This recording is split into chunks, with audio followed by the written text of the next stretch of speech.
এবারই প্রথমবারের মতো পরীক্ষামূলকভাবে চাষ করা হয়েছে B105 জাতের ধান, যা ডায়াবেটিক ধান নামে পরিচিত। স্বাস্থ্যবান্ধব এই ধানের গ্লাইসেমিক ইনডেক্স GI কম হওয়ায় এটি ডায়াবেটিস রোগীদের জন্য উপযোগী। প্রথমবার চাষ করে সাফল্য পেয়েছে কৃষকরা, যা স্থানীয় কৃষকদের মধ্যে নতুন আশার সঞ্চার করেছে। চলতি বোরো মৌসুমে ব্রাহ্মণবাড়িয়ার আখাউড়া উপজেলার বিভিন্ন এলাকায় মোট 6 হেক্টর জমিতে এই ধান চাষ করা হয়েছে। কৃষি বিভাগের সহায়তায় কৃষকদের মাঝে বিনামূল্যে বীজ বিতরণ করা হয় এবং চাষাবাদের সার্বিক পরামর্শ দেওয়া হয়। B105 জাতের এই ধানের প্রোটিনের পরিমাণ 7.3%, অ্যামাইলোজ 27% এবং গ্লাইসেমিক ইনডেক্স 55 এর নিচে থাকায় এটি ডায়াবেটিক রোগীদের জন্য নিরাপদ। এছাড়া রোগবালাই কম হওয়ায় অন্যান্য ধানের তুলনায় চাষ খরচও কম। টানা সপ্তমবারের মতো বেস্ট টিস্যু পেপার ব্র্যান্ড হিসেবে স্বীকৃতি পেয়েছে বসুন্ধরা টিস্যু। বীজ ধান B105, এই ধানটা খুব শক্ত, কিন্তু এই ধানটা ফলনশীল। এই ধানটা আরেকজনে আমার পাশের জমিতে আমার জ্বালা নেওয়া অন্য জনে লাগাইছিল।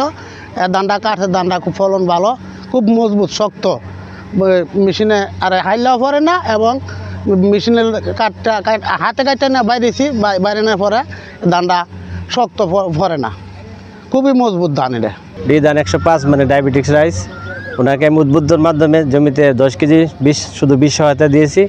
ওনার জমি চাষাবাদ বীজতলা থেকে শুরু করে জমি কারকর্তন পর্যন্ত আমি ওনাকে সহায়তা করেছি। ওনা ধানের ফলন পেয়ে খুশি। ধান শক্ত, ওনা বলতে হেলেও পড়ে না। উচ্চ ফলনশীল জাত হিসাবে ওনা বীজ রাখছে, এবার ধানের চাউলও করছে। বীজ আগামীতে সবার মাঝে সম্প্রসারণ করা হবে। আর চাউলটা যদি কেউ ডায়াবেটিক্স রোগী থাকে আমাদের ওনার কাছ থেকে কিনে নিতে পারবেন। আমরা ওনাকে সহায়তা দিয়েছি। আর আমি বীজটা সকলে যাতে নিতে পারে আমি এই সহায়তা আরও করব। বর্তমানে উপজেলার বিভিন্ন জমিতে এই ধান কাটা শুরু হয়েছে। অনেক জমিতে ধান শুকানো ও মাড়াইয়ের কাজ চলছে। ডায়াবেটিক ধান চাষে কৃষকরা উৎসাহ পাচ্ছেন। আগামী মৌসুমে আরও বড় পরিসরে চাষের পরিকল্পনা রয়েছে বলে জানান এই কৃষি কর্মকর্তা। আমাদের এবার আখাউড়া উপজেলায় প্রথমবারের মতো ধান 105 আবাদ করা হয়েছে। এটা মূলত আমরা বাংলাদেশ ধান গবেষণা ইনস্টিটিউট থেকে উপজেলা কৃষি অফিস কর্তৃক আমাদের আখাউড়া উপজেলার 250 কেজি বীজ 25 জন কৃষককে বীজ সহায়তা হিসেবে দেওয়া হয়েছে এবং একটি প্রদর্শনী 3 বিঘার একটি প্রদর্শনী দেওয়া হয়েছে। এই ধান 105 জাতটি মূলত বোরো মৌসুমের একটি উচ্চ ফলনশীল জাত। এই জাতটি ধান 58 এর পরিপূরক বলা চলে এবং এটা তবে ধান 58 তুলনায় এর ফলনটা 8 থেকে 10% বেশি এবং এর জীবনকাল 148 দিন।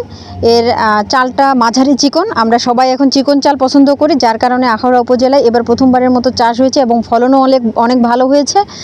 সবচেয়ে বিশেষ প্রয়োজন যে ধানটা, বিশেষ প্রয়োজনীয়তা সেটা হচ্ছে এই ধান 105 হচ্ছে ডায়াবেটিস নিয়ন্ত্রণ করে, এই জন্য অনেকের কাছে এটি ডায়াবেটিক রাইস হিসেবেও পরিচিত।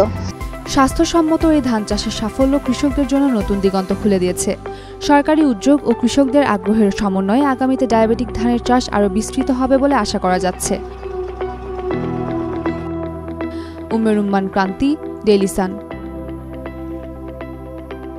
For more updates, follow us on Facebook, subscribe our YouTube channel, get the latest update on www.daily-sun.com.